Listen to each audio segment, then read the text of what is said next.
Hey everyone, and welcome to Television from the Multiverse, the DC TV podcast from Melfizz TV. I am Peter, and over on the red half of the screen is Connor.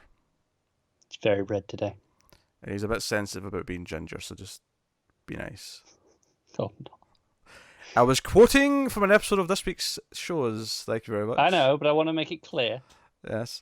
At least you're not faking an Irish accent.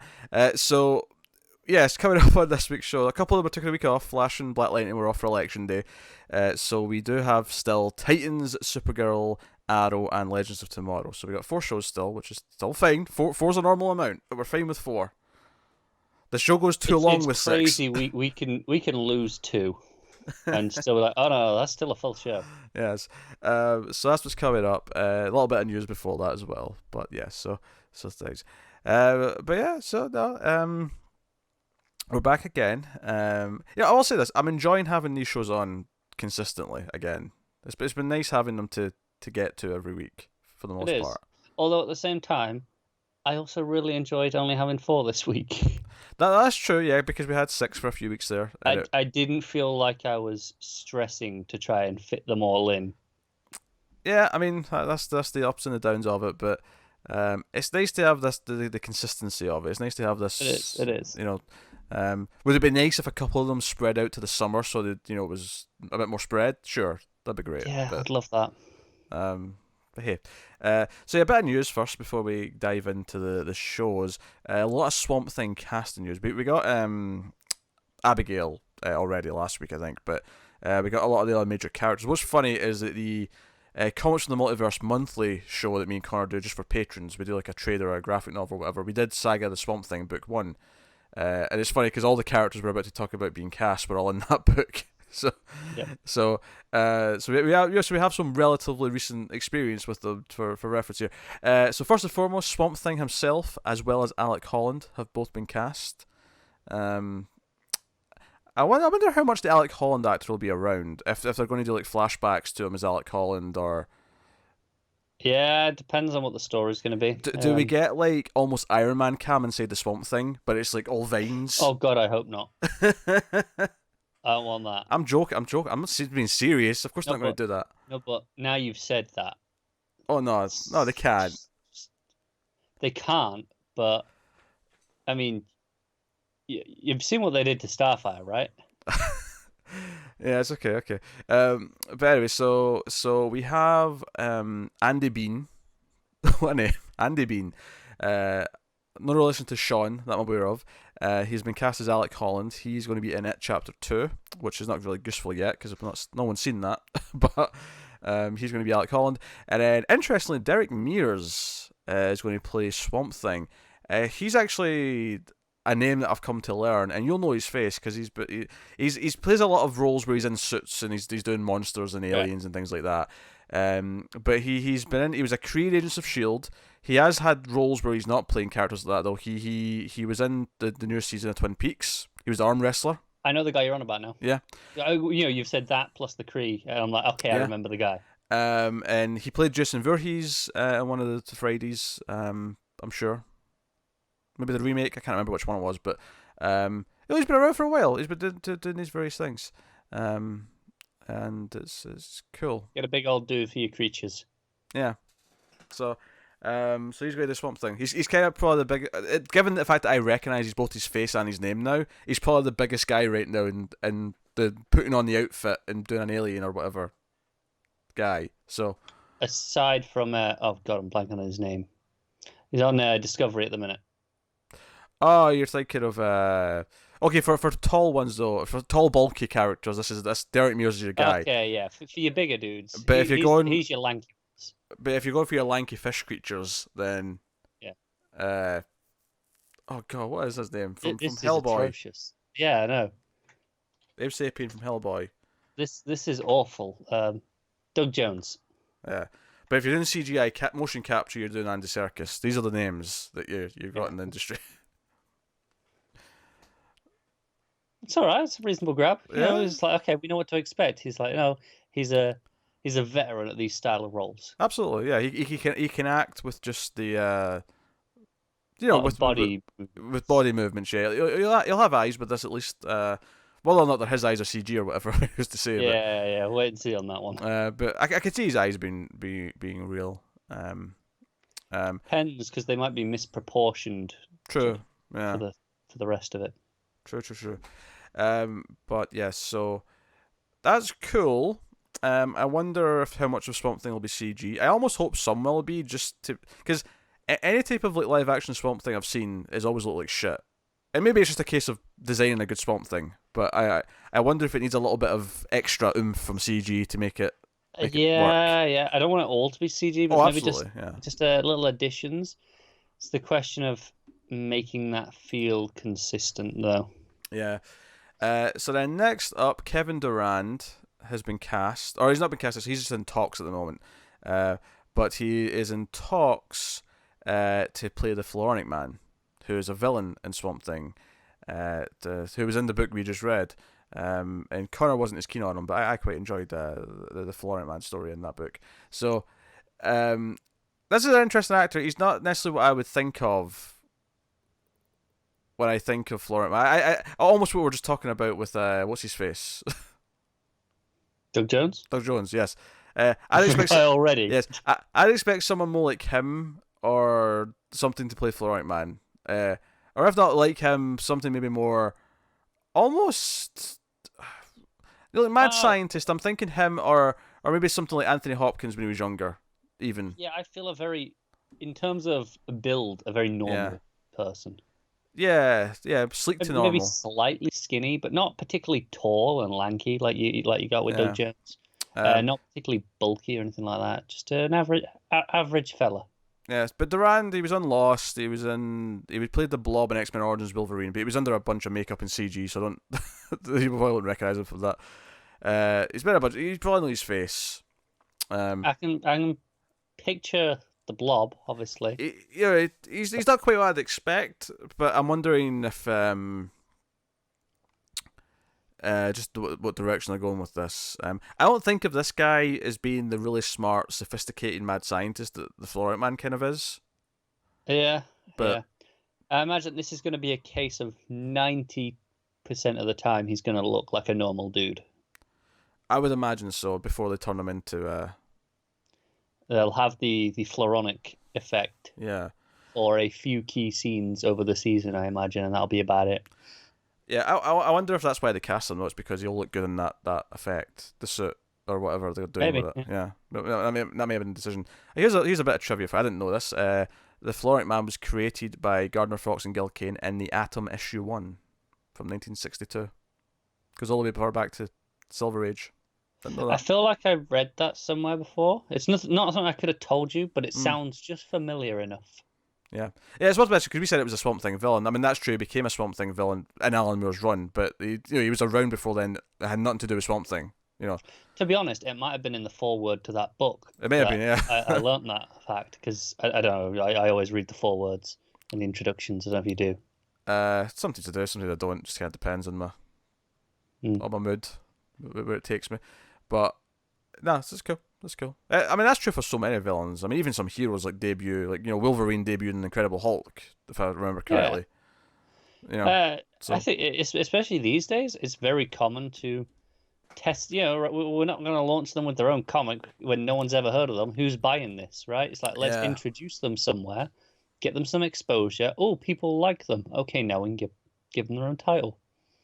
Yeah, so Will Patton has been cast as well in Swamp Thing. He is going to play Sunderland, who also very important. He's like a businessman who's got a lot of shady things going on behind the scenes. So again, another notable character. I read this and went, "Oh, cool! I can see the cast forming, of all these characters that I expect to be here." Yeah, and that's really cool. And then the fourth one we got was the character of should be Matt Henderson Wade. Yeah, is going to play Matt Cable, who is married. I don't know if he's going to be married to Abigail in this, admittedly, but he was in the book. Yes, that might be something that happens over the story. Could be. It depends what they do. Is Abigail going to be more connected to Swamp Thing to begin with, or but he'll be around in some capacity. So we'll see. Yeah, in the books he was a federal agent federal agent assigned to protect Alec Holland and fails, and that's kind of how he gets involved in it to begin with. But yeah, so yeah, that was 4 castings. One's just in talks, the other 3 are outright castings, and they're all major characters. Like if you started listing characters from the book that you'd expect to appear, typical Swamp Thing supporting cast. Yeah, these are kind of in the wheelhouse. It makes me somewhat confident that they're having the right tack, though. It feels like they're going to base it off Alan Moore's run to some extent. Probably. I can see Sunderland and Florent Man being the main villains for season 1, and maybe saving Arcane full-fledged for season 2. Yeah, did we get a casting for Arcane? I feel like we might have done at some point. I don't think so. No? No. Okay. I mean, maybe we did. I don't remember it, but I don't think so. No, fair enough. So yeah, that was Swamp Thing stuff, and then one more thing to talk about. This actually came out. This news broke like the night or the day after we recorded last week. We talked about it a little bit in the TV news, but worth mentioning, Psychopirate is coming to the crossover Elseworlds. Very interesting, given that his mask, what he can do with that, the controlling emotions, and it makes me question that if rather than seeing evil versions of characters from other worlds in this, it might just be that he's controlling characters and making them evil through manipulating their emotions, because that's something that happens in the books. Something he does, yeah. It makes it feel like a crisis. It kind of does, yeah. If it wasn't already. Yes.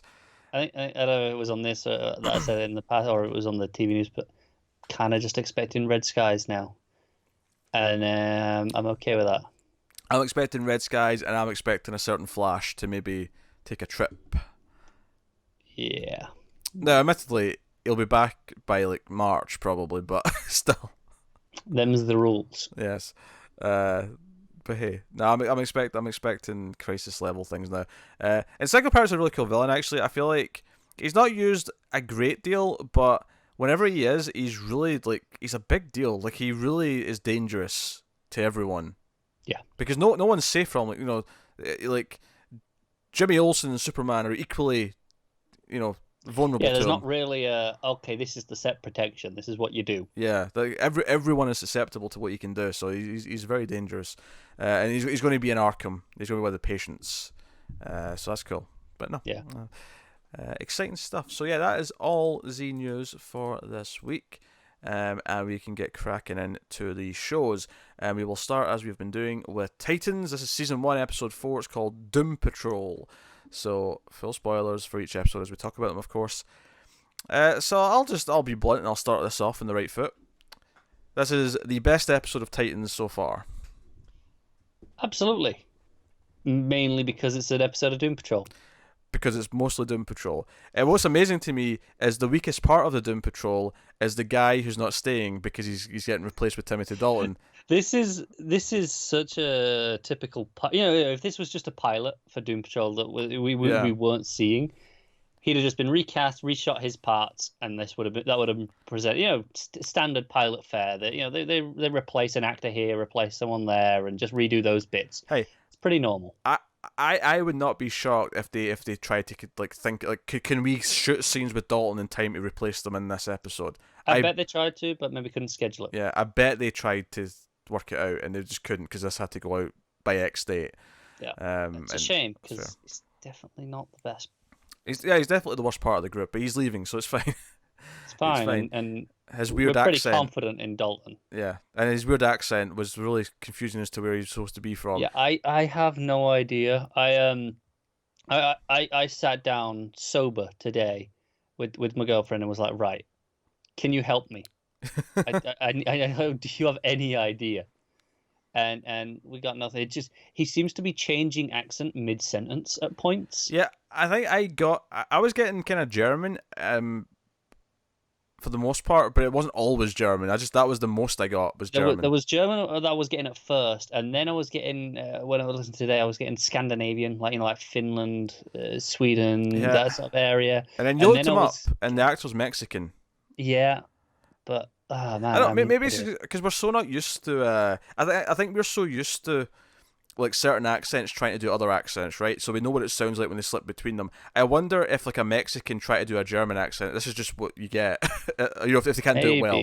Maybe. If there's kind of slipping little bits of the natural accent in there, this is what it ends up kind of sounding like. Like I said, it was German, then it was Scandinavian, and then it's like Eastern European, Russian. Like I'm getting all these things at various, but not at the same time. Like and it's like jumping between them mid sentence, and it was weird. So Raven's in the woods after the convent thing, and Beast Boy shows up as a tiger. And just chilling. He's kind of stalked her. It's kind of creepy. And he well, first of all, some hunters. There's a deer. And they protect the deer from the hunters. And it's actually unintentionally kind of funny. I think it's unintentional. Where the hunter kind of shoots his hunter friend because they fall down when the tiger shows up. No, I think it's meant to be funny. It's meant to be funny. All right. I think that's intentional. He was scared, so he pulled the trigger again, Yeah, okay. I think it was kind of like the deer's already been shot. I think this wasn't it. When she's saving the deer, it's already been shot. It's dying. Yes. They're coming over to, all right, let's finish it. I'll put it out of its misery, right? Uh-huh. And she's like, what are you doing?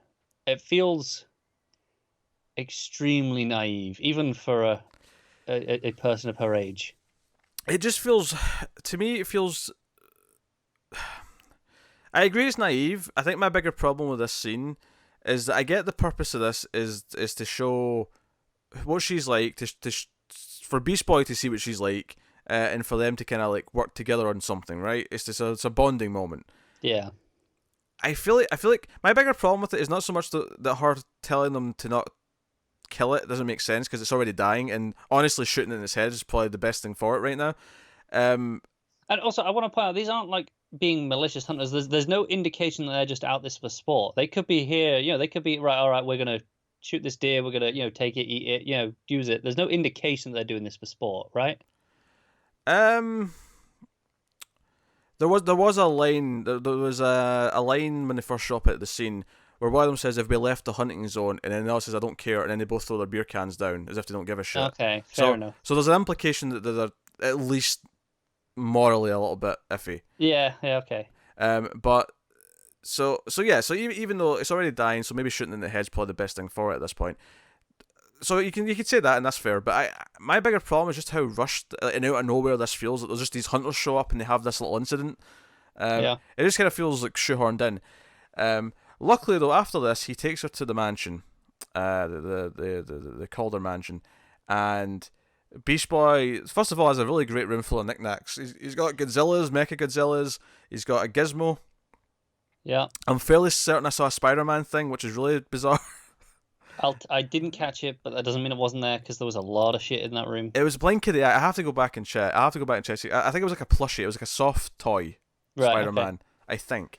But maybe I was mistaken for something else. I'm sure there's a lot of other room, little things. Either way, he's got arcade machines. He's a total nerd. And then there's a bit of tension where she's hiding from Robot Man, and then he finds her. And then we get a chance to just like experience these characters, these the Doom Patrol characters. And Robot Man, within about a minute, genuinely made us laugh, and in a way that was not. Cliff is delightful. Yeah, he is hilarious. The first time we got an F-bomb in this show, it felt so out of place and forced, and just like, we're trying to be edgy. When he drops his first F-bomb in this scene, it is hilarious because it's him being like, "Oh F no," it's a really funny moment, and it works and it plays. And then we get introduced to Negative Man, to Trainer, and he's in his Invisible Man get up with the glasses and the bandages. Larry's introduction is the most stylish sequence this show has had yet. Yeah, it's a cooking montage. He's making breakfast or lunch, and he's flipping things, and he's like pouring things, and it's AC/DC going, and it's great. Yeah, it's Thunderstruck. Thunderstruck starts playing, and the camera like tracks in towards the door before it cuts in, and you see him actually because the music's sort of building in. Yeah, and then he's doing all these cooking things. All the stylish shots. It's like, oh man, I'm into it. And then them interacting, and Robot Man being annoyed that the Negative Man's going along with it, and then we meet Rita, of course, who is Elastic Girl, but. She first of all, obviously this is not the show. This is just the character in general. But I have to assume, because I know a little bit about Doom Patrol, but not a lot. Like I've not read a bunch of Doom Patrol. I'm curious to get into it. I always have been, but I haven't. Rita Farr is her name, and she's like an old-timey actress. I have to assume she was named after Rita Hayworth. My first assumption too. Yeah, I have to guess that. Also, the effect is so Clayface-like when she starts like melting and like deforming, and the fact that she's also an old actress was making that she's really Clayface. Like this is very Clayface-esque. Yeah. I would on the Rita Hayworth thing. It's the same chick that I assume that it was actually used in iZombie. They actually did it more blatantly with them. Obviously, one of her most famous films is Gilda, right? So they play on that duality of the two sides about hiding herself. It's part of that film. Oh sure, yeah. I know in iZombie, they actually did. It was I can't remember. It was Liv's roommate in like season 1. Yes. She went by Gilda, I think, but then her actual name was Rita. Oh, it was season 2. Oh, it was the other way around. Maybe. It was season 2. It was season 2. I remember this because she was extremely attractive, and I would not forget. She was like astonishingly attractive. It was distracting, honestly. But yeah, they used the names and just reversed it. Yeah. So we get to meet them and they have dinner, and there's just these jokes flying back and forth and these little things. There's a moment where it goes across quite well, but I actually said out loud, is Raven being racist right now? Because Robot Man's like, oh, I don't get to eat anymore. Because there was a scene where he's like, oh, how does that taste? And how does that? Because this big feast is on the table. There's like food of all different kinds. It was making me hungry. It was beautiful. Holy crap, it looked amazing. Supergirl would be like, basically, like just fainting of joy because she loves food. We know Kara and her food. The huge ass tomahawk steaks looked incredible. The Wicker Man of onion rings. Yeah, there was all these things, and he's asking all these things, and then he starts talking about how he isn't get to do this anymore. He's like, Calder saved my life, but I'm a robot. I don't get to do these things. I don't get to do that. I don't get to dance. No one would dance for me, looking at me. And Raven says, "Oh, I'd dance with you." And I knew she was going to say that, and it was like, a sweet moment. It's fine. I was expecting them to actually get up and have a little dance. So was I, actually, to be honest. But it was fine. Honestly, Raven's best stuff so far might be interacting with these characters because she's just kind of being kind of sweet with them and kind of respecting the fact that they're different too. It's kind of the most encouraging stuff she's had. But she says, I'll dance with you. And then she starts doing the robot. And I said, this is racist. What is she doing? So offensive. Luckily, he laughs it off and he takes it in his stride. Yeah. So it's taken the right way. And I thought, this is a sense... I mean, okay, I'm joking about being racist. It's not really racist. But it's insensitive. He's probably... This is like... meeting someone who's only got one arm and then start doing like a mime where you've lost your arm and like pretending you don't have one. It's like, no, like the fact that he lost his body and had to be put in a robot suit is probably the most clearly not all right with it. Yeah, the most traumatic thing he's ever went through. We see him at one point. We see actual Brendan, because Brendan Fraser's the voice, of course, of Robot Man. We see him looking at photos of himself, and it's Brendan Fraser, and he's like longing for the past and his humanity, and she's cracking jokes about him being a robot. Yeah, you've got Larry and Gar laughing it off, and then there's a moment where you're not sure what Cliff's gonna do, and then he just says, "She can stay." Yeah, no, he gets it. No, it was just funny though. I was like, man, that depending on his attitude towards his robotness, he could have reacted badly to that. There was a great small touch on him, longing for having a body. Yes, right.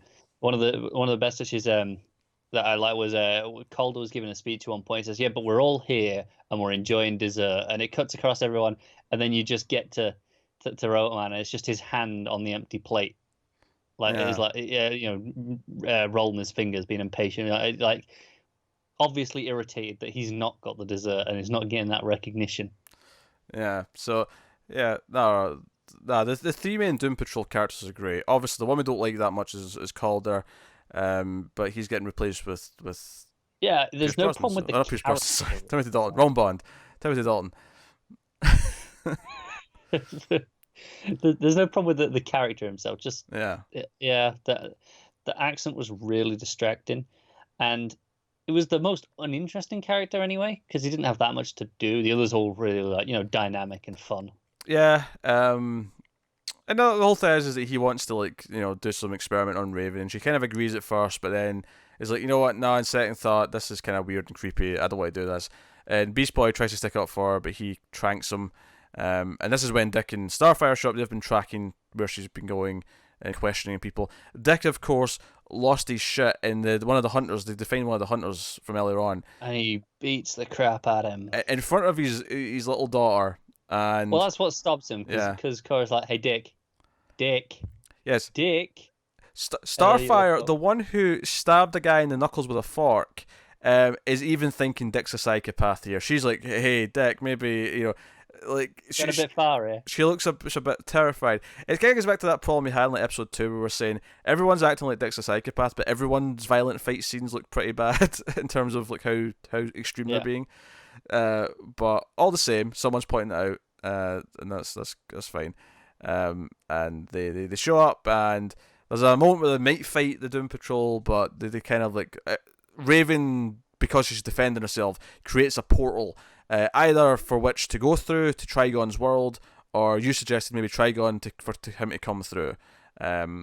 But regardless, she was almost going, and Dick has to like come up and like apologize for leaving her and say, "No, I'm not leaving. I promise. Like, no, I made a mistake. I'm not going anywhere." And he hugs her. So the bonding a little bit. Calder's back in the wheelchair.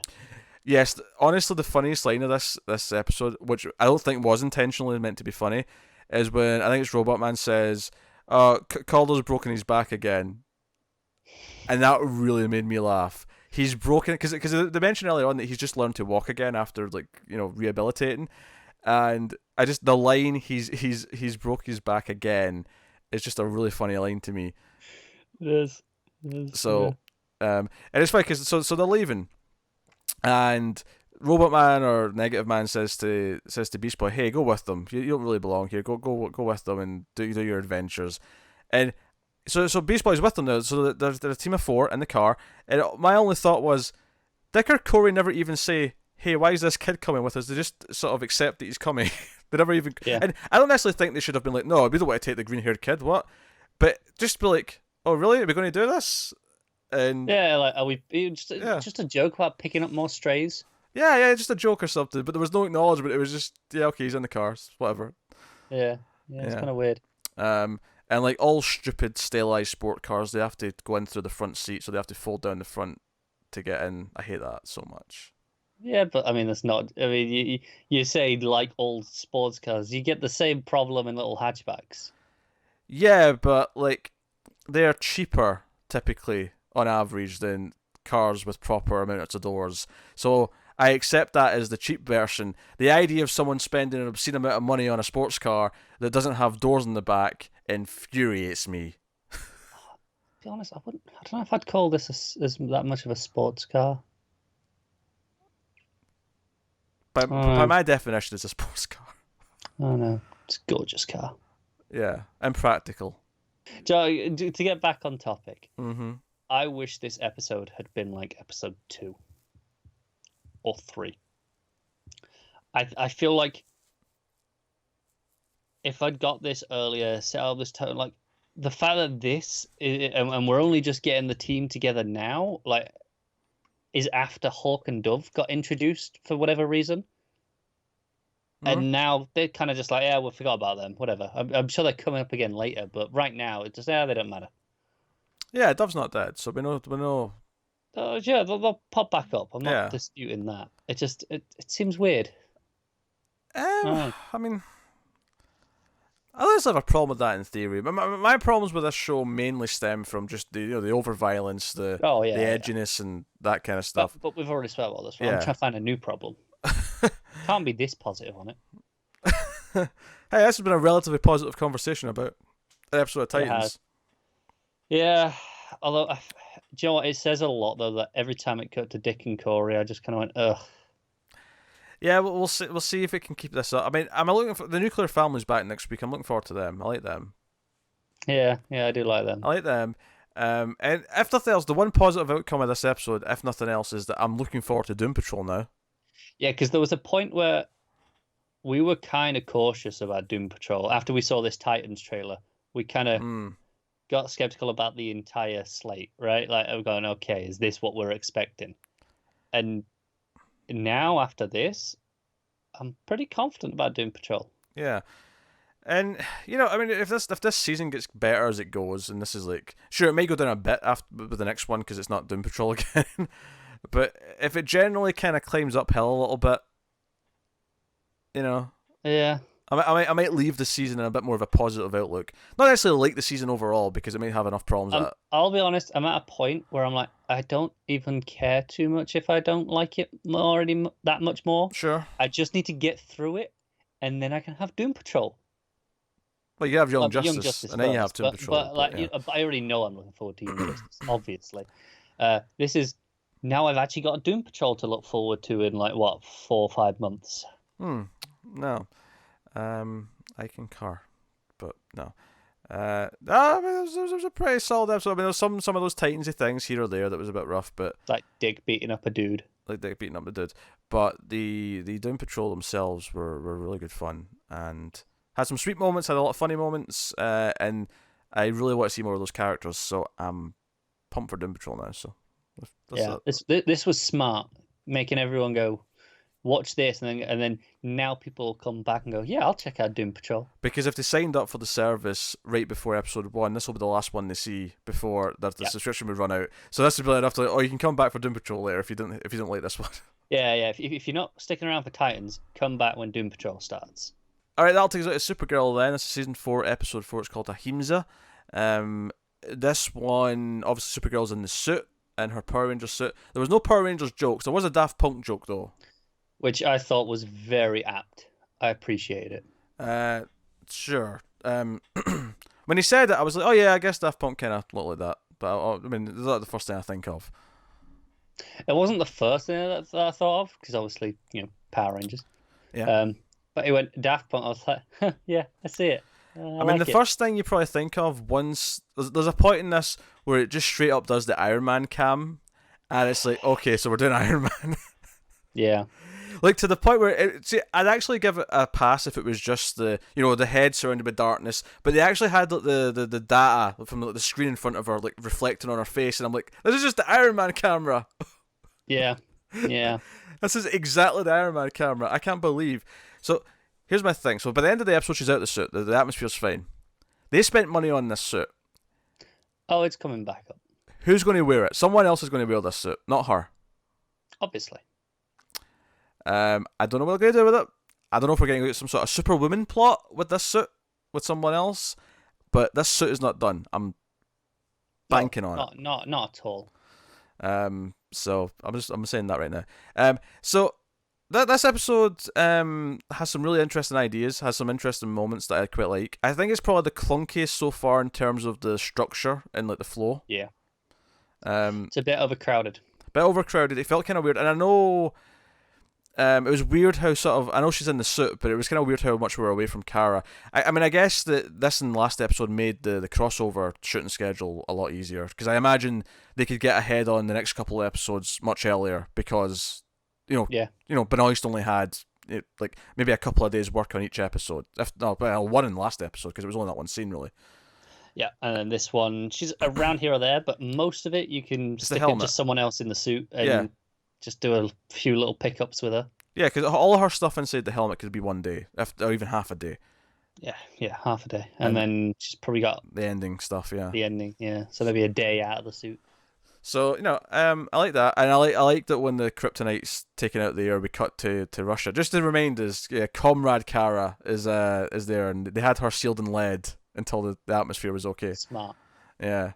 These Russians, they're not idiots. And she's speaking in Russian, and I'm like, oh, I can't wait for this Russian Kara stuff. They're teasing it. I like that they're seeding it slowly. They're just kind of like, it's going on. She's training. Yeah. She's going to be like a badass fighter when she finally shows up. So we're definitely getting concerned about too many villains, though. Well, I don't know, because we get rid of 2 of them this episode. Yeah, but we're also... remind us about Kara, and then we rarely went, oh yeah, Manchester Black. He's a thing. That's true. I mean, we already knew about him, though, at least. I mean, it's not we did, but just in the sense of how much they're starting to play that now. I think Manchester Black... I think Russian Kara and Manchester Black might... I think some of these are going to be more after the break, after Christmas, and some of them will be more before Christmas. Okay. I feel like Russian Kara might be more after Christmas. Manchester Black could be either both or just building up to after Christmas. Yeah, okay. It depends. I don't know. I actually, because as much as I was having fun with the Graves, I actually kind of like that they're taken out early. Because let's be honest, Agent Liberty is the real villain in that plot. right? He's the most interesting one. He has the best stuff by far. So, you know, and I liked like Otis threatening to like shoot Kara's helmet, which would kill her because it would let the kryptonite in. And I, you know, appreciated the alien dude before he gets arrested, just killing them quickly because of what they've done. Because the plot of this one is they've got this parasite combined with Fiona's powers, which lets them control some aliens. You know, mind control essentially. And at first they send them to a police station because they're trying to incite fear. But Liberty's like, no. Yeah, go after the kids. Yeah. I know when he said that, I went, oh shit, this dude's dark. Yeah, no, that was really dark, and I kind of respected that. I was like, okay, no, we're going full in with this guy. I loved his line about his mask. You know, the torturing the dudes. The guy's like, it's good to be brave when you're behind a mask. And he's it's like huh? you can't. It's like, no. The mask isn't to hide who I am. It's because who I am doesn't matter. Yeah, because he immediately takes it off. Like, here's my face. I don't care. That's not what it's about. It's you're dead anyway. It's not about hiding who I am. Yeah. It's just because I don't matter. The symbol matters. Essentially, it's the idea that everyone's equal. Yeah. Oh So. man. I kind of hope they're playing the communist idea of that okay, no, we're all equal in that sense. I don't know if they're going to intersect, but I mean, who knows? I kind of want it now. I just said that. But yeah, so they go to like a fairground, and honestly, my favorite line of the episode. There was a couple of good ones. I liked when before she woke up, before Kara woke up, Brainy like kneeled down next to her and says, "If you're in your mind palace, say hi to Streaky for me." Of course, you like that one. That was a winner. He's a fan of Streaky, therefore I'm a fan of Brainy.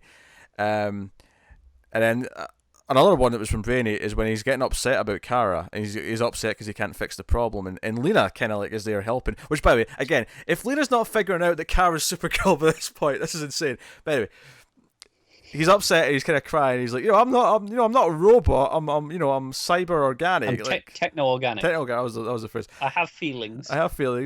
And then Lena gives him very unhealthy advice about shoving all of his feelings in a box. Because she says, "You know what my solution to this is, Brady? Boxes." And he's like, "Cardboard?" Or it's like, no. You have boxes inside you, and you put all your feelings in a box, and you close it, and then it's gone. This is how we break Brainy. This is how Lena's going to end up being a villain, because she's just putting everything in boxes. This is why she's going to go nuts. Yep. This is the most unhealthy advice that I've ever seen anyone given. But my favourite line, though, is when Supergirl is fighting one of the aliens, and she blasts him, and he goes into a stall. It's a pie stall, and she goes, "Oh, not the pies." Yeah, it's when she throws the hammer back at him, right? Yeah. Supergirl or Kara's like relationship with food is like my favourite. And it's been something that's been kind of loosely there since season 1 with the donuts, and it was the pot stickers in season 2, and then they brought up various things, the ice cream, and like it's always been a thing. Yeah. She's never eaten anything as weird as that meal on Titan, so that Rita had. Oh sure, yeah, because she had like waffles, gravy with steak, and yeah, it was a tomahawk steak on the bottom, and then it was spaghetti. Yeah, oh yeah, because it was spaghetti and gravy, and it was making me feel weird. It was spaghetti. Then it was the waffles and some onion rings, and then gravy on the top of it. And you kind of feel bad for the actress having to eat that. Yeah, because you do have to eat it. There's no way around it. There's that point where, like, there's something where you just dislike an item of food so much that you can't even look at someone else eating it while you're eating. Like, you have to just kind of look away. For me, that's when people dip their fries in mayonnaise. I just can't look at that. It's disgusting. Love mayo. It is absolutely disgusting. You're all revolting, you horrible people. But, so Kara and her food thing is my favourite. So whenever it pops back up, I like it. And even later on, when she's got like 5 pies, and Alex is like, "Oh, do you got rhubarb pies?" Like, "What is this?" I'm sure, of course, I've got 2. 3. Was it 3? She's got 3 rhubarb pies, which I approve of. Well, I don't even like rhubarb pie, but I respect that she loves rhubarb pie. Rhubarb pie is excellent. I respect the enthusiasm and the caring about the food. That's what I'm saying. So John does a bit of psychic stuff, try to find Fiona, and it kind of works because he meets up with Manchester Black. They kind of get introduced to each other, and how are we feeling on this Manchester? I don't know yet. I mean, he's got charisma. He's not like you know. He's got a presence. That's the thing. I think charisma is the thing. I think that's really important for Manchester Black to be charismatic, because he's going to be able to sell his stuff, right? I think there's a weird risk though. There's a weird risk of him feeling a little too Constantine at times with the coat, right? And you know, combine that the coat with the accent and the charismatic sense of humor that he's got.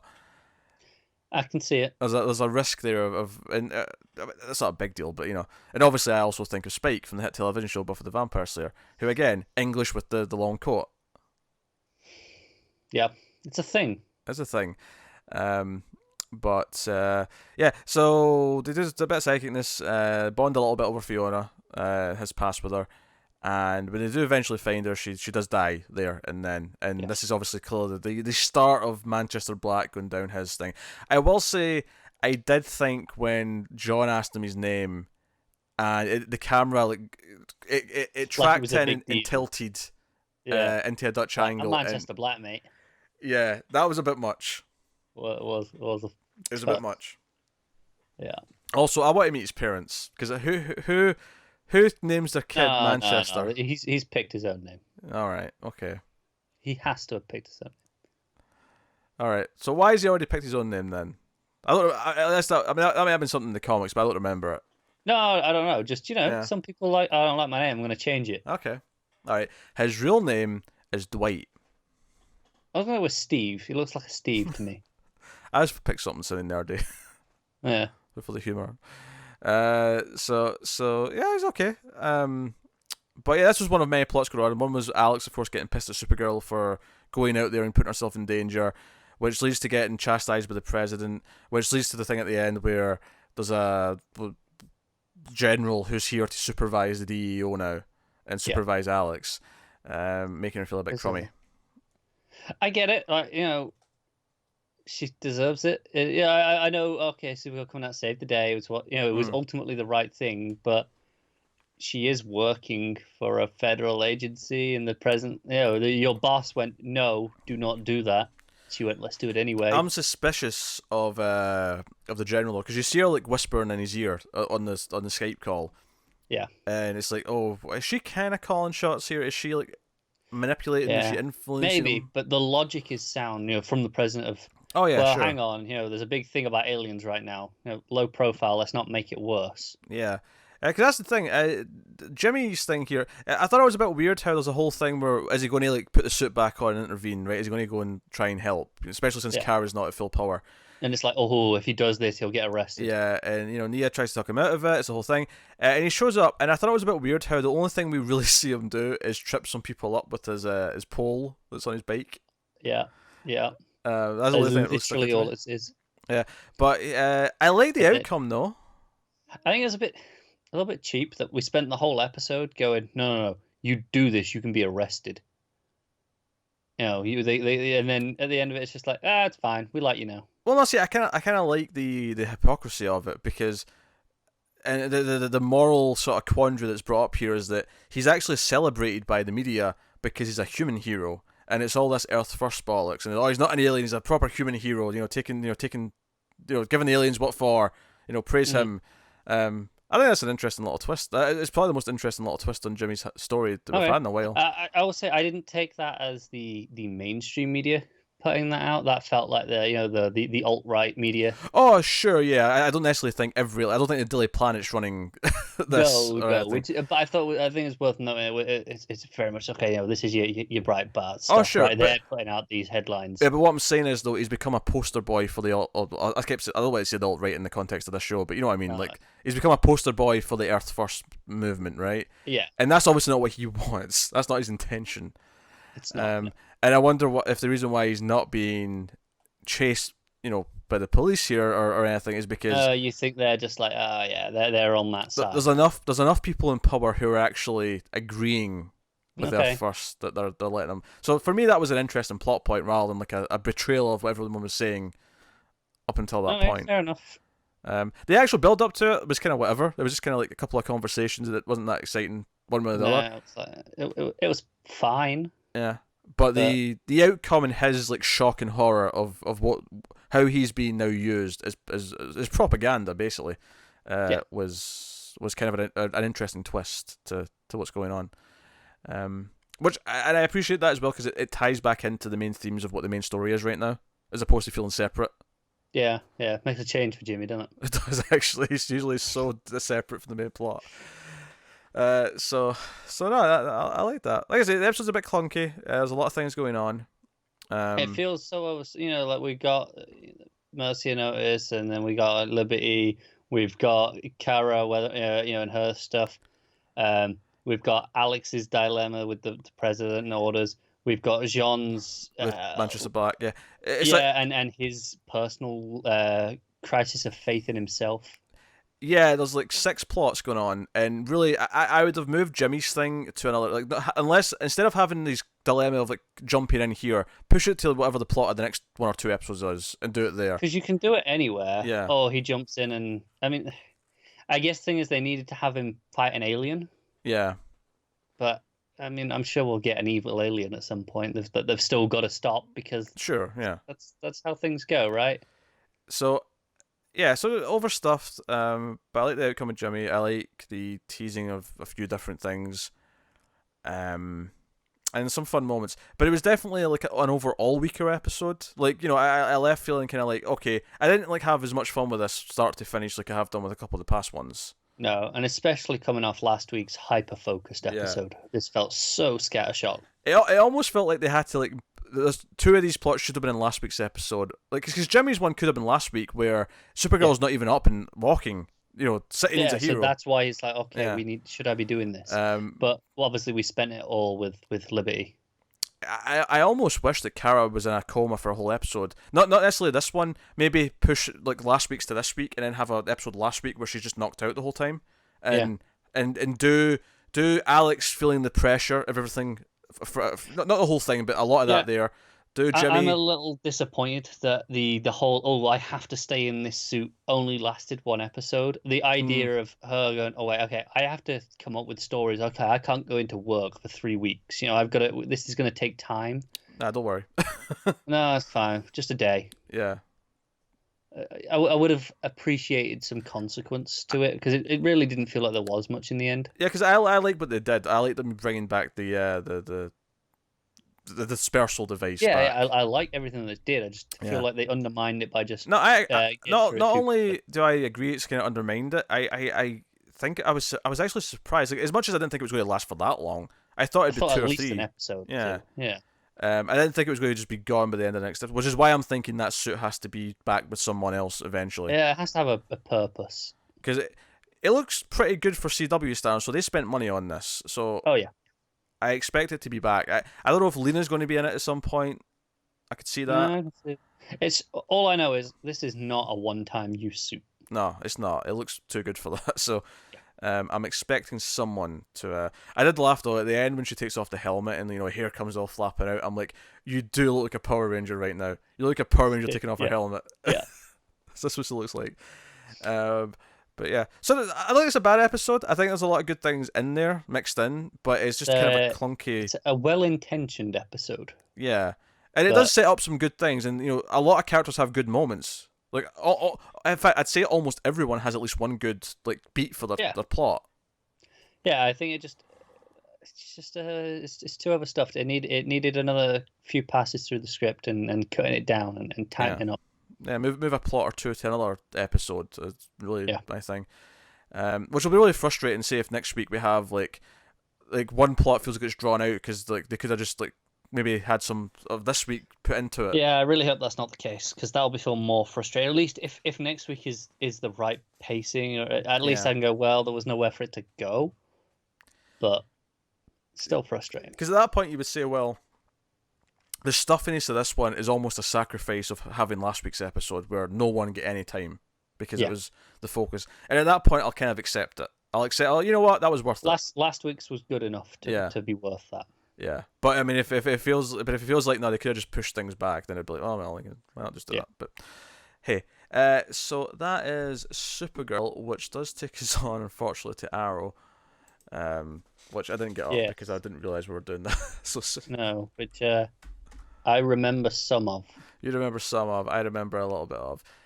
This was level 2. This is season 7, episode 4, level 2, which still in the prison. Still in the prison, which is good.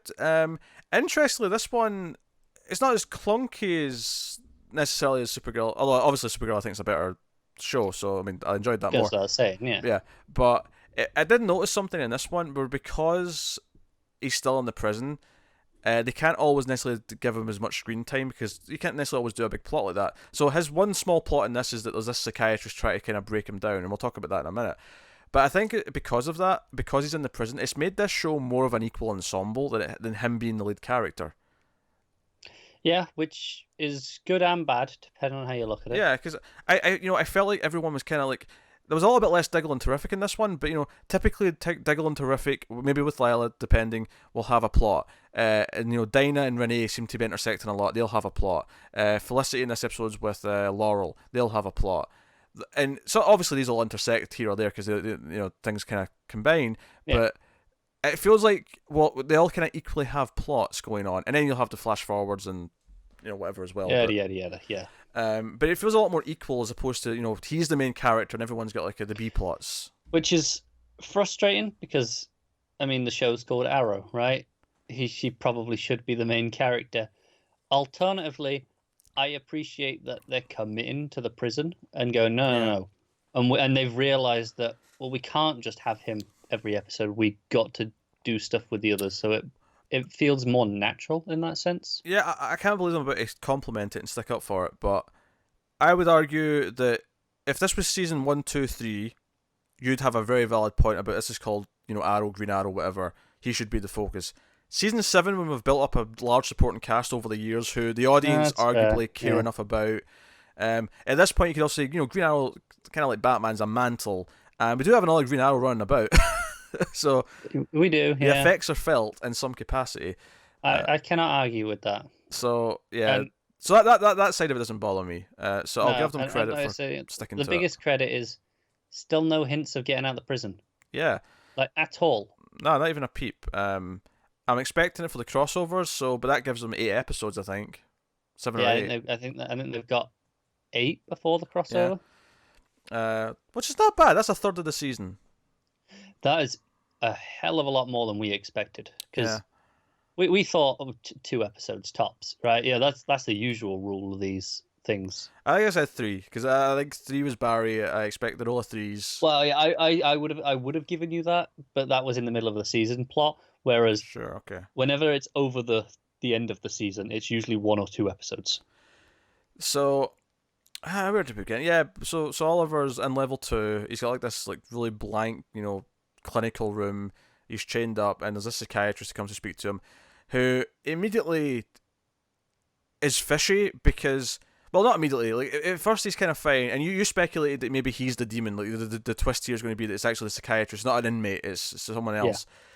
And you may be right. You could be onto something, but I'm standing by it for now. My thing with it though is that even if he's demon or not, is that by the end of the episode, his whole goal, the entire episode, between talking to him multiple times, giving him a photograph, doing a little bit of shock therapy, is that he wants to break him so that he'll say his name because he keeps asking him his name. Because we go to the title at the start because he says, "What's your name?" And he's like, "My name is Oliver Queen," and it goes dun dun dun dun. And, it does the arrow logo. Yeah. And the end of the episode is him saying, "What is your name?" And he's like, "My name is inmate, 4587." I think that's right. I mean, you got IMDb up there. It was the name First of episode 1. No, but do I know where it's 4587. Do I know how I remembered that? Because it just sounds like 4567, just swapping an 8 for the 6. That's how I remember that. God damn it. Those lazy bastards. That's just how I remembered it. And I was like, was it right? Did my trick work? And it did, yeah.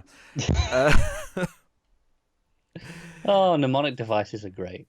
So that's basically his whole thing. It's whatever. I mean, thematically, it's playing into the whole idea where he's like, you became obsessed because your father, lumped this all on you, this guilt. Go and save my city. I did all this. He shot a man in front of you, then himself. Like he broke you as a person. Yes. And do you want to do that to your son? Because that's what's going to happen. Yes, and we have to see young William. in a mind thing, not real. Yeah. But he's acting out the thing in the lifeboat again from season 1, where it's him and young William, and Yes, and he is his father. and he's going shoots to himself. shoot Yada himself. yada. Doesn't tell him to go do anything. He just tells him to go live his life and be happy. He doesn't say, go and have a mission. Right my wrongs. Yeah. Yeah. So he's better than his dad, at least, on that front. So, yeah. Hey ho, that's good.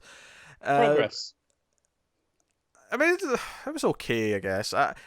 If I never have to see the replay of that lifeboat scene, because we see it like 2 or 3 times in this episode, if I ever have to see that again, I'll be a happy man.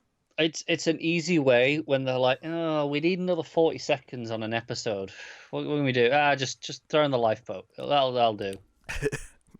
That'll make up your runtime. So there's arsonists running around Star City.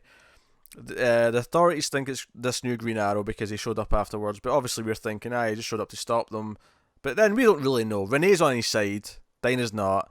Dinah ends up arresting Renee because he gets in the way. It's like, well, screw you. Yeah. And then Diggle kind of, got the phone call from Renee because he's been arrested. It says, hey, give me some intel from this fake Green Arrow. His intel's kind of added up here. And then Dinah has a change of heart and says, okay, work with me, don't work against me, and we'll go try and do something, and yada, yada, yada. And obviously this was all building up to her actually letting the new Green Arrow go, because he ended up saving them. Because this movie theater that they're going to burn down has this giant room behind the screen, which is, and they can't. I think they sell it. I'll give it to them. I think that what they're doing with this is they're saying this is one that doubles as a theater with plays. So this is like the backstage area. Oh, it's a stage, and it's more. Yeah, right, okay, but my initial thing was, what, any theater I've ever been to, a movie theater, the screen's just on the wall, and the wall's usually the exterior wall. Maybe there'll be some small rooms behind it, but it's not. This is like a big space behind it. Yeah, in my experience, they just have the fire exit next to the screen. Yeah, I know, me too. That's how they design them these days, but this was a bit more old-timey, so I guess it was. Okay. Yeah, I suppose a long pass. It's just a multifunction building. I just laughed though, because there was like room to have all this fighting behind the screen while everyone was watching the movie in the front. It just amused me. But she lets him go because he helps save everyone, and he actually, the fire's spreading on the screen, and the Green Arrow jumps up and actually kind of like puts himself through like tables and like debris. I actually sort of laughed and said it looked like a wrestling thing almost, the way he kind of like landed through all these things. But he sort of grabs the water pipe and like pulls it down, and it douses the flames, and it's like, okay, all right. It helps that I like Renee, and Dinah's okay. Renee's pretty great. Yeah. And I like Dinah when she's not being frustrating. Yes. Like a lot of this where she's just kind of getting antagonistic with Renee is frustrating. Now that they're like, okay, we're on the same side again, let's do that. I like her again. She's fun when she's just being like moody, wisecracking Dinah. When she's actually trying to create drama in the plot by going against other people, it usually is kind of annoying. Yeah. But just purely because it's not well written. They don't give her like enough reasons to. They just kind of have her decide she's against something this week. Yeah, it's she's thrown herself so much into being the police captain and doing that well that it's kind of boring. Yeah, and they're like, no, Lance would do it, and she's like, damn it, Quentin would do it, damn it. Yeah. So here's the thing, right? In the flash forwards, we reveal not only old Dinah with some grey in her hair, we reveal older Zoe, which is cool because we like Zoe a lot. So the idea of Zoe being a badass in the future is cool. No minigun yet. No minigun, true. But she seems to be a new canary. She's like a canary in training or whatever. And they set this up in the present day stuff. And this was my problem with this. Is not so much that she becomes a protege of Dinah and becomes like her sidekick essentially. Yeah. It's that out of nowhere Dinah says something. You know how much I care about Zoe, and I'm like, how many scenes have you been in with Zoe? I literally cannot remember anything with them. I'm sure she's been in the room and there's been a few of them together, but the only times I can think of is when last season Renee was, on trial to that stuff, and it was her and Curtis looking after a bit. Sure. I mean, I'm sure she's been in the room and there's been like a bunch of adults in the room like talking about something or whatever, but like I can't remember any moments between them specifically. and that's okay because and I'll accept that line on its own was fine. In my opinion, because it's like, okay, we don't have to necessarily see that. She's just saying that she cares about her friend's kid. That's kind of normal. We don't necessarily have to see that development on screen, right? That's fine. The problem is later on in the episode, she comes by their house and, like, you know, kneels down in front of her and is like, hey, I got you something. And she gives her like a little pin, it's a little canary. And they have this moment as if they've got a really close bond. And then it cuts to the future where we meet, you know, future Zoe, who's like a badass black canary now. And it's like they've had this bond all these years. And I'm like, it's okay if you want to tell me they start having a bond now. But the way it's played, it's jumped straight into it. Yeah, the way it's played, it's as if they already kind of had a bond. And I'm like, when did this happen? I don't remember this. It's because it didn't happen. Yes. I don't know. There's some things in this show I do forget just because it's forgettable, not because it didn't happen. It's true, and I'm always drunk, so what do I know? Yeah. So yeah, that was kind of that. I suppose we should speak about the future stuff since we mentioned future Zoe. So Roy and William come back to Star City. The coordinates lead them to the smoke industries. It's like by the way, it's like post-apocalyptic. Well, not post-apocalyptic. I'll say it's like it's dystopian. Dystopian. It's abandoned essentially. The only people who are left seem to be the criminals and the lowlifes and a few vigilantes. And it's everything in the glades is safe, right? Yeah, they're running things in there. Yeah, there's some weird mythology that gets set up in this episode in the future where it seems like the glades became this power keg and they control everything, and now all the police who were around are now work for them. And it's this corrupt thing. Like they built a wall around the glades. Yeah, a literal wall around the glades. Yeah, and you know, so all the stuff. I if this was a different show, I'd be excited to see inside the glades. See the seedy underbelly. This functioning city. It'll look the same. Yeah, it will. I mean, I was getting like Escape from New York vibes, except it's self-inflicted. It's like, no, we want our own little community of criminals and shit. Yeah, okay. That's what I was getting from it, and like, you know, Black Canary's here. Renee apparently wouldn't be caught dead in Star City. That's what Zoe says. Mm-hmm.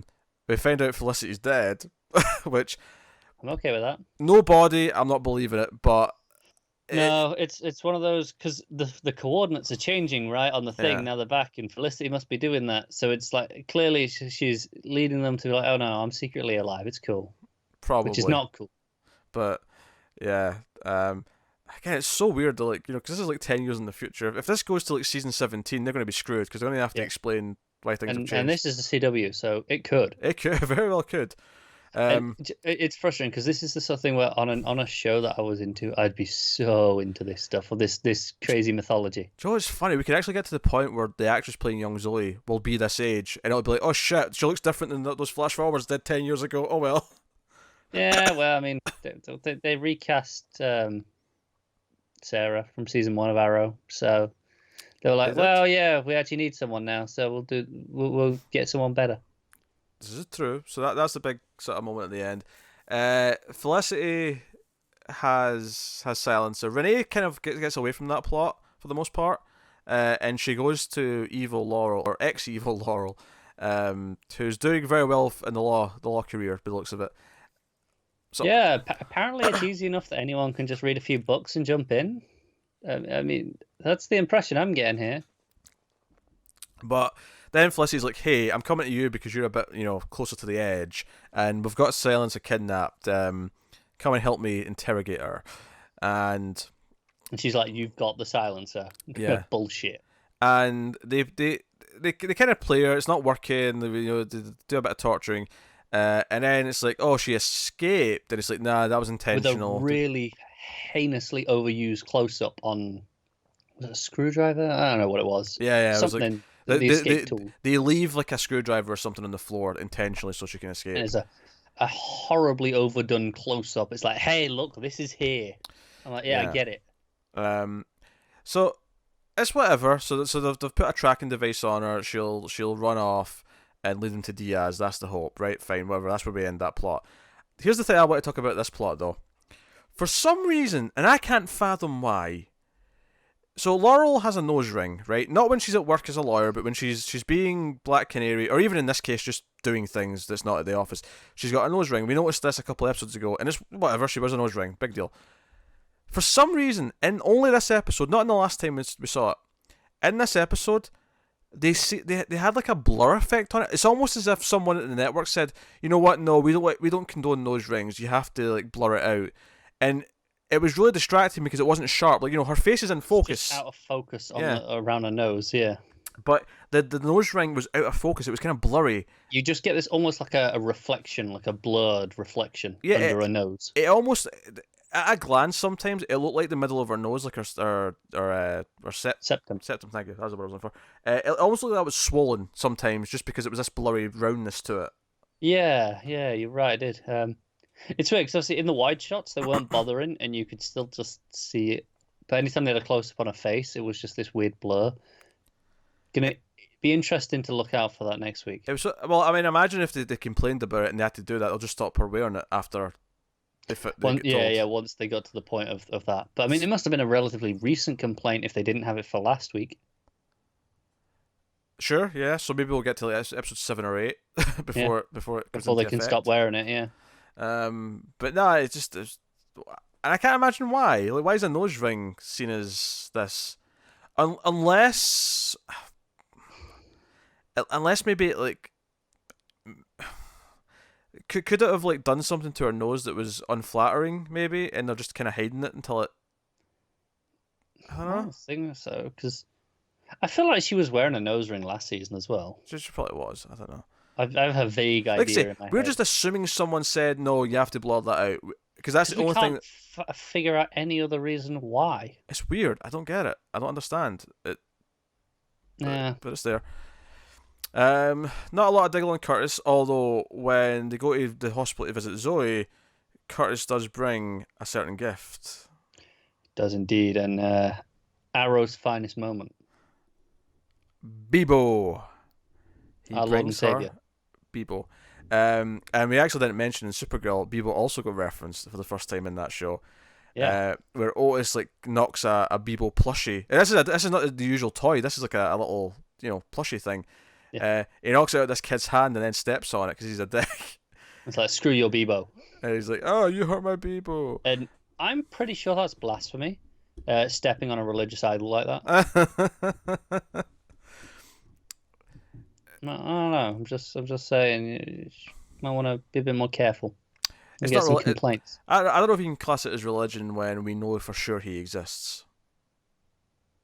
There's no belief to be had. It's just fact. Bebo is here. Bebo is savior. This is true. You've raised a good point. I don't got to believe. I don't got to believe that sun will rise tomorrow. It just will. I don't got to believe that Bebo exists. He just does. It's true. I can't wait till they start selling Bebos. Oh, they're going to do it. It has to happen. I'm pissed off already because I know they're going to be like San Diego Comic-Con exclusives those goodie bags that they give out. Joe, the thing is, I think it's really funny that obviously with Flash and Black Lightning off, there was 3 CW shows this week, and the only one who didn't have Bebo was Legends. Yeah, and speaking of, are we done? We're done with Arrow? Well, I think I am. Was there anything else? I'm trying to think. Did we miss any plots? Doesn't matter. Whatever. If we missed anything important, let us know and we'll talk about it. It's Arrow. Oh, we won't. It's Arrow. We don't care. So that'll take us on to Legends of Tomorrow then. This is season 4, episode 3, and it's called Dancing Queen, which obviously made us think of the Abby episode last season. Which, Joe, what's funny is that very little of it actually ties into that, but there is one, of course, significant tie, and I actually really like that because they're in the 70s in this episode. They're in the 70s in London, and basically because they've been in the 70s before in another episode. That was relevant. Like, they were in a newspaper, and I was like, that's kind of cool. The fact that the effect of one of their adventures was like has a ripple of some kind. Yeah, that was kind of nice. They've not done that before. So, no, it happened. It's also their weird clause to get Amaya back in some capacity, but not really. Just the actress. The actress. I'm okay with it. Yeah, I mean, I think I assumed it was going to be like a relative or something, but I'm kind of okay with just no. It's just someone else who. And there's a reason. The character's a shapeshifter who then gets trapped in Amaya's body because Constantine, is a bit of a dick. Yeah, takes away her shapeshifting powers. Because I was thinking maybe she'll keep that face for the sake of comforting them. Comfort, yeah. I feel like shapeshifting could be a useful addition. It could be. It could very well could be, but no, there you go. That's it. So yeah. So basically, the time thing this episode is that someone's going to. I mean, it turns out not to really be the Queen, because it turns out to be the shapeshifter who's going to be the Queen who ruins everything. But the Queen appears to go down this other path where she becomes a bit of a punk, and it just causes anarchy. Anarchy in the UK, as they point out, because they couldn't resist making the line. To be fair, we actually got a Sex Pistols song though in this. They use the song, right? Usually they avoid it. I didn't recognize it, but I'll take your word for it. Sure they did. I'm sure I remember hearing it. I don't think I could. I know vaguely what they sound like, but I couldn't recognize any of the songs. Fair enough. I'm just not into the punk. No, not my thing. I haven't been seriously into it in quite a few years. I'm not really into disco either, so I don't really like get a side on this war. But I'd probably rather listen to some disco than punk. Ooh, that's a tough question. I think I'd have to go with some good punk. Yeah. Now, if you're going for more modern, like poppy punk, then I'd maybe change my mind. But that's different.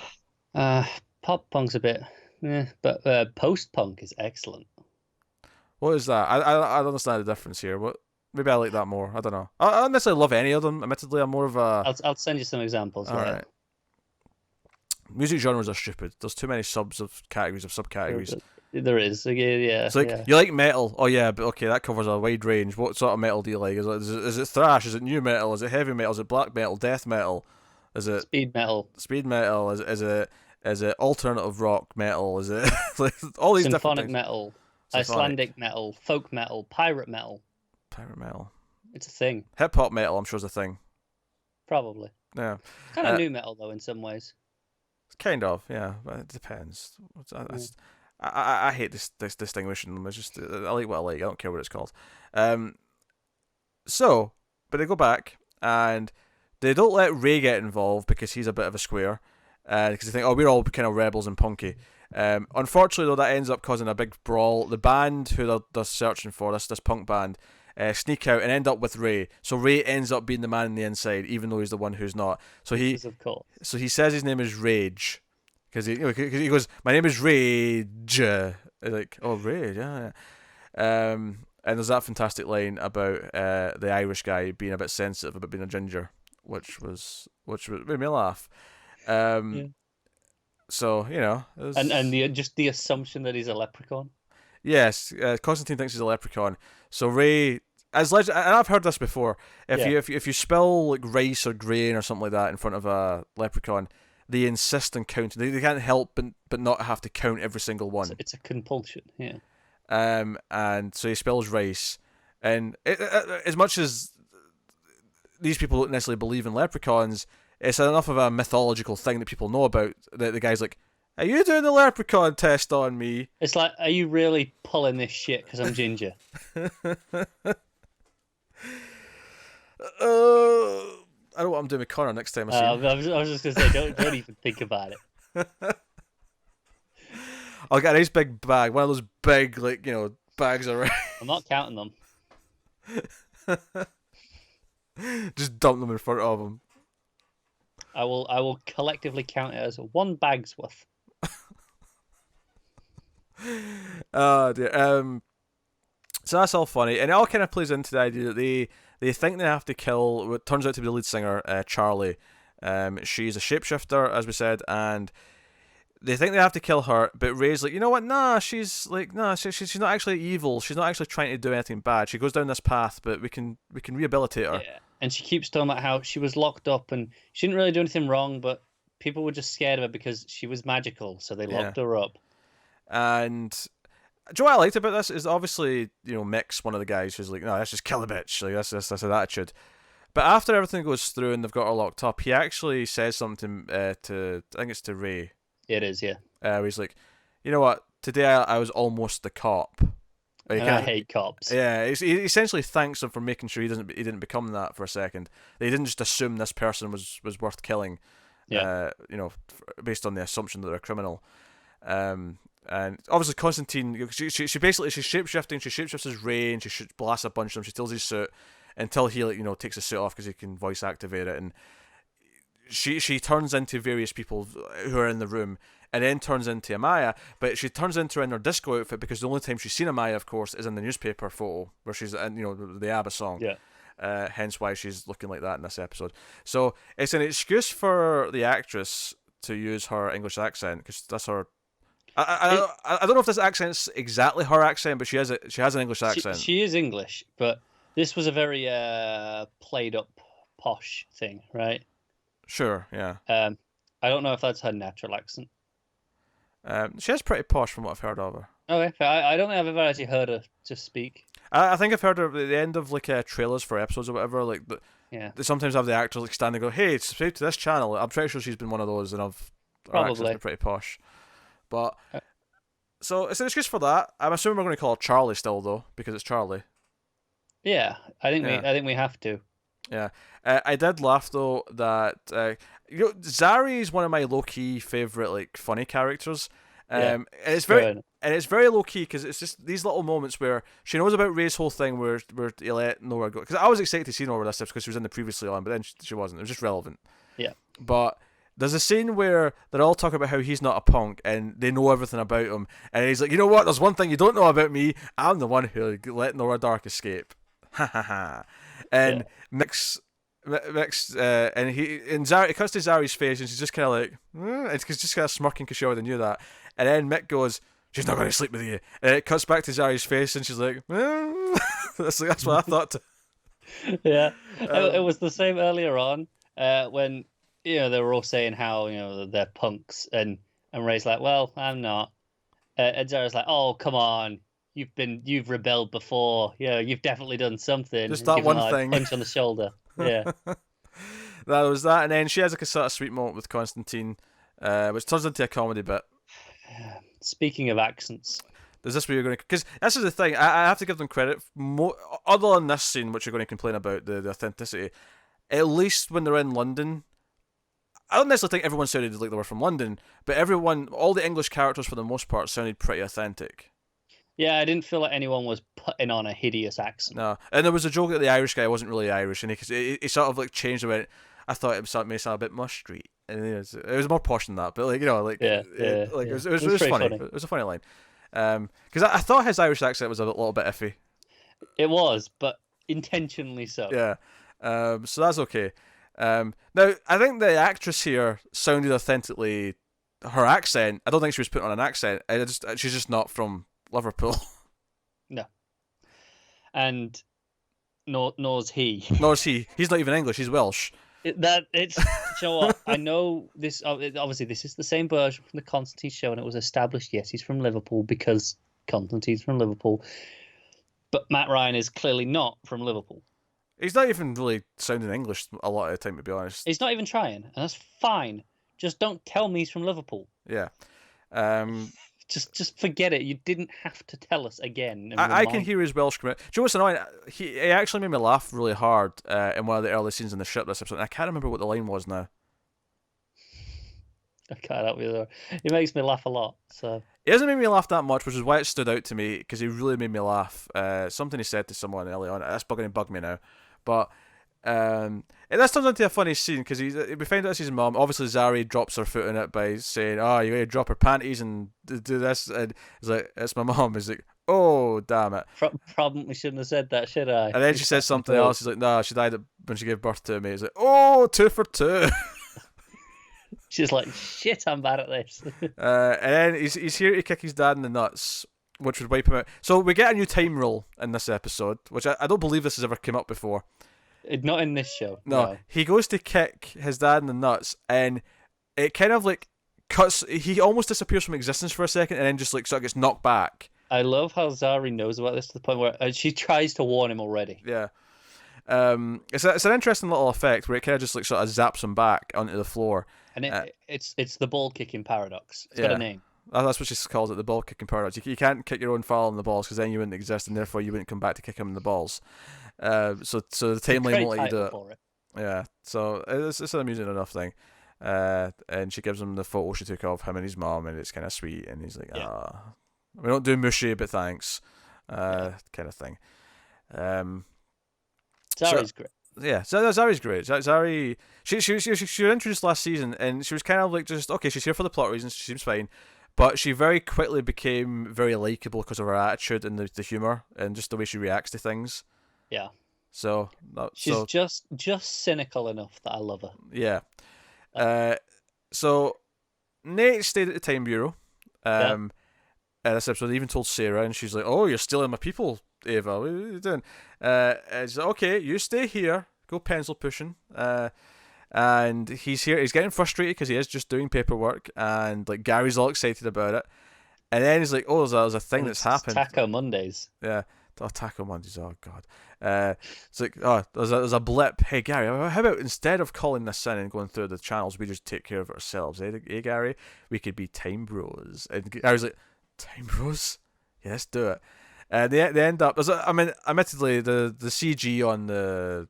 It's rough. Yeah. What was the animal? It was a saber-toothed tiger. There you go. That's what it was. I knew it was a cat. I just couldn't remember what type of cat it was. And they get called back. They run away from it. And it's like, oh, the time blips went away. It's fine. Everything's good. Until, of course, the plant that Gary gives him turns out to be the magical item from the past. He didn't know that's what it was, but it's basically a little shop of horrors. It starts eating things, and I loved it when I could see eating the sandwich in the background, and then it got up and ran away on legs, and I was like, oh my God, I love this show. I almost wish the whole episode was about it, though. I want to see them chase it. I want to see them fight it. I do too, but is it funnier to just have them walk out the room covered in gunk and be like, yeah, we killed it.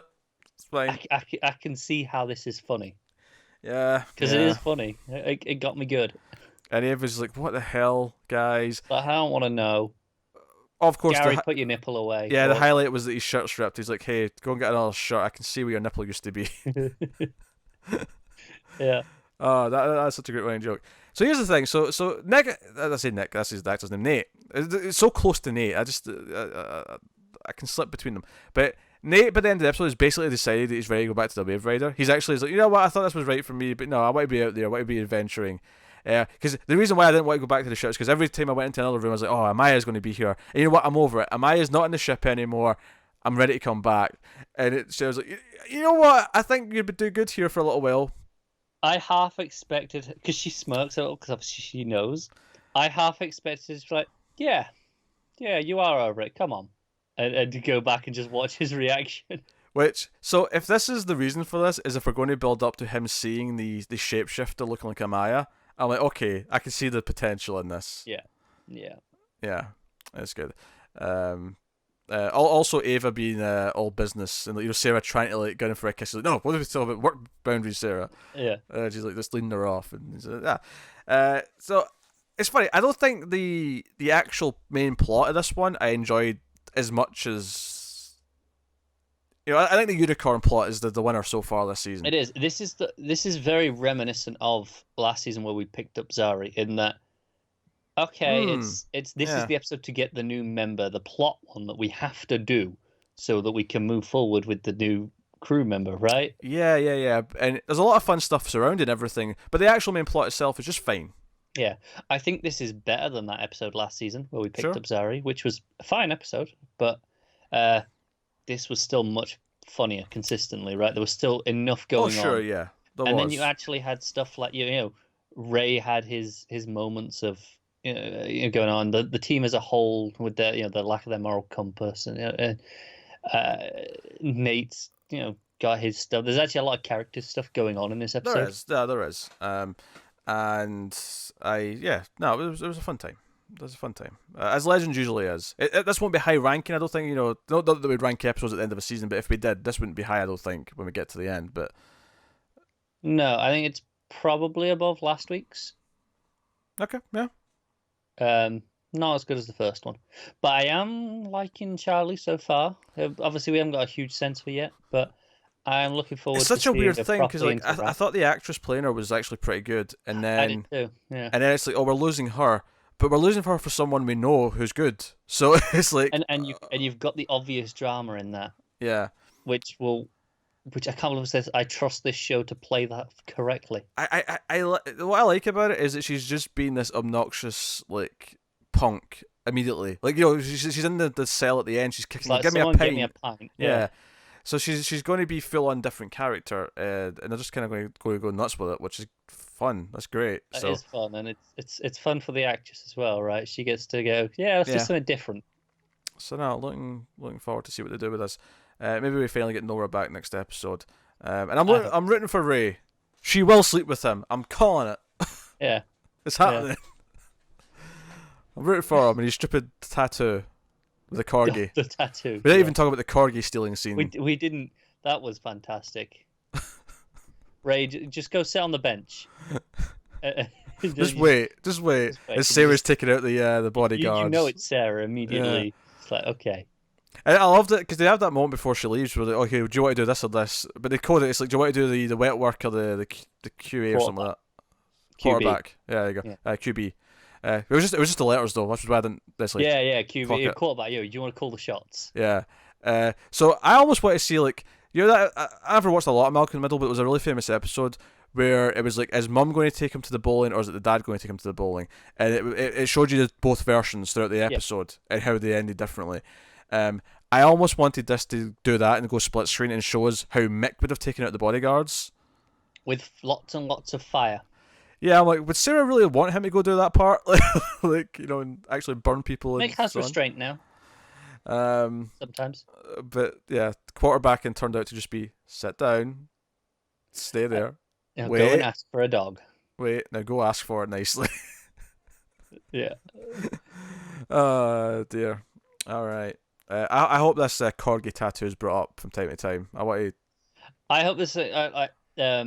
In Always Sunny, there's an episode early on in the first couple of seasons where Charlie's giving himself a tattoo, and he gets halfway through, and it gets interrupted, and he has that tattoo. You can see it in every episode for the rest of the show. So I really hope they put the commitment in and just be like, right, Ray. I don't know how often Ray wears shirts that would show it though. No, but just enough that you could see the bottom sticking out under the t-shirt sleeve. But yeah, so Legends is fun per usual. Which does bring it into the show, brings it in to every time we pick our favourite episode now though of the week. We got 4 to pick from. I'm strangely conflicted. Yeah, I'm kind of leaning towards Titans bizarrely, and I didn't think I'd be saying that anytime soon. No, I can't either. But do you know what's holding me back? Yes, is the mediocrity of the actual Titan stuff.